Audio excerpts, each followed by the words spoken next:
Hi, I'm Lynn Birdwell with Birdhouse Productions, and I'm here with Sean Maxwell, and we've worked together for a long time. So this is what happens to me as a producer in Houston. I have to call every single person in order of like how good they are, right? So there's a lot of A-listers, especially in camera grip and lighting in Houston, and audio. So I call everybody and or text or whatever, and everybody informs me where they are in the TV show or movie that they're doing. I'll be back April 22nd. I'll be back November 3rd. We wrap, you know, blah, blah, blah. And so I get a sense of when all the TV shows are wrapping their seasons or the movie set that they're on. Marissa is a really good example. She's in Dallas, either doing a TV show or a movie, or they pick her up for commercials when they're not doing one of those, right? Because it's all the same crews. There's a certain level. So the global brand level commercial crews are really the same people that are doing the TV shows and movies at a certain level. And so all of these people are gone from Houston for 6 to 8 months a year, every single year, because the production community, you know, doesn't have work here on a regular basis like it used to. Commercials are great, but on the production side, you're working all the time, and the crew side is only on the shoot days. So I may be on a commercial, a Super Bowl level type commercial, for 2 months before I call you and even book you. And then there's 2-day shoot or whatever it is. And then I'm still on it for a month or so. You get those 2 days. So I don't think A-listers in Houston can really live on just commercials. No, I mean the thing about the thing about doing like a feature, it's just the amount of days. I mean, you know, it's a numbers game. I mean, you actually your day rate is better on a commercial, but there's not enough driving that industry anymore here to make a good living. So, you know, again, I mean, you go on Breaking Bad. I mean, I was on that season 2 was 7 months. So, you know, so basically, I mean, I'm getting a check every week for 7 months, and you know, it's a lot of money. So that's kind of the difference. I mean, so. You know, basically just all the contacts we've had over the years, you know, I mean, these guys work everywhere. I mean, work all over the place. And some of our most talented guys, I mean, that are big-time key grips in LA now and so forth, you know, they're from here, but they just, you know, put their roots down in Los Angeles just because... that's where the work is. Yeah, I mean, they weren't getting it here. It's regular work. Yeah, and then some of the, I mean, literally 2 or 3 of the biggest key grips in Los Angeles are from Houston, you know, which used to be our crew. Yeah, I mean. So now that things have really changed and the models of how things get done has really changed. There's so much content that's just you know, coming up from everywhere right now. If we start developing things in Houston and start building projects, I feel like Hollywood's going to see us again, and New York's going to see us again, and all of these other markets. It's really just fundraising and building these projects and then finding distribution.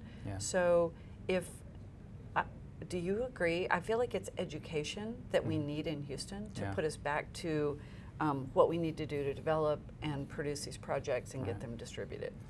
Well, I mean, I agree. I think one thing is Houston, it's always, I don't know if it's an image problem or it's just been more or less off the radar.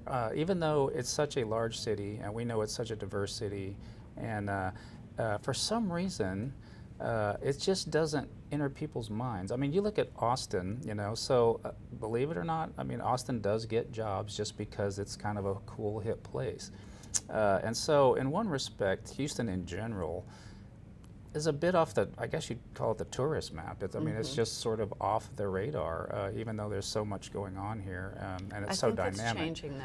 Yeah, I think it is. It's changing a lot. And I think there was a time when no one would have thought of Houston as a destination for any reason whatsoever. But I think that's evolving. I got here in 1980, and I remember, and I came from Southern California, and I remembered thinking, why would anyone choose to ever live here? Yeah, just nothing but strip centers. But now, billboards and all that. But now that has changed, right? So we have just a massive amount of quality of lifestyle here and Yeah. places to eat and museums and that. Yeah. But that has taken a very long time to happen. For sure. So while maybe we're on the top list of restaurants now in the United States, Yeah. or chefs or artists, whatever it is, sculptors. Yeah. And Houston is a wealthy city. Yeah. So if you look at the top 50 wealthiest cities in the United States, several of them are what we consider neighborhoods in Houston. Yeah. It's very interesting. I think a lot of money in Houston goes to Hollywood Yeah. without realizing it could promote from within and build, production base here. Yeah. So I don't know that we need a studio. It would be really nice if we had a proper like Pinewood or something Yeah. here. But just the fact that we have locations that no one's seen in Yeah. 30 or 40 years, it's just sort of Yeah. like an unshot city.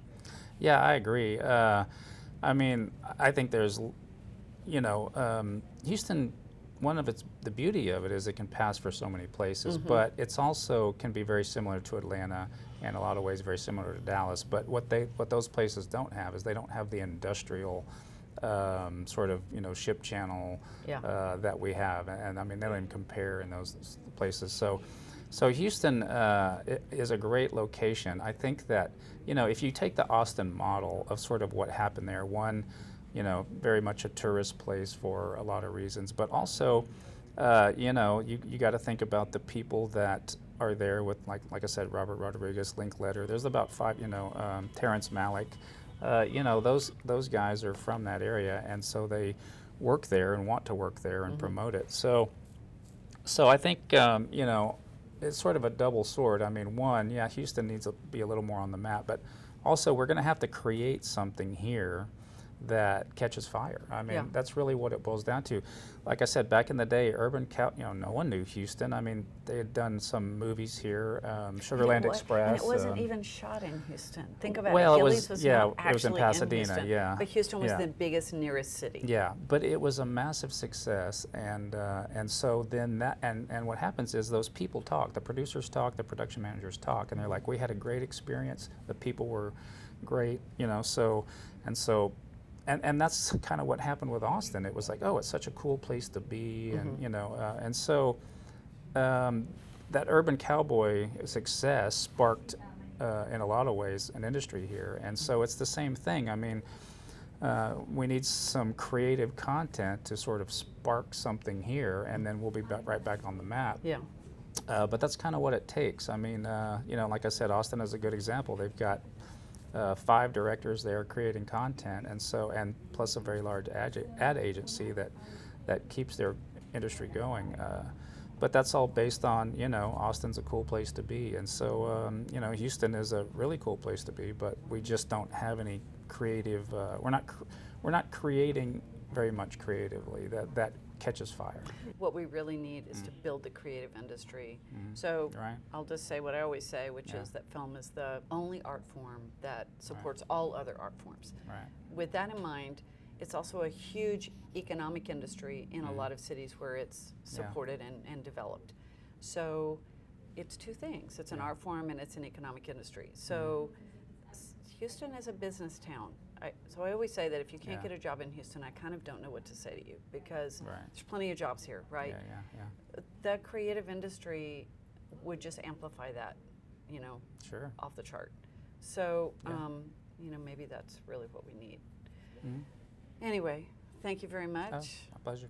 Well, it was great to talk to you, and we've had this conversation so many times, but like we really need to start having this conversation a lot more and really just pushing this concept of a creative industry.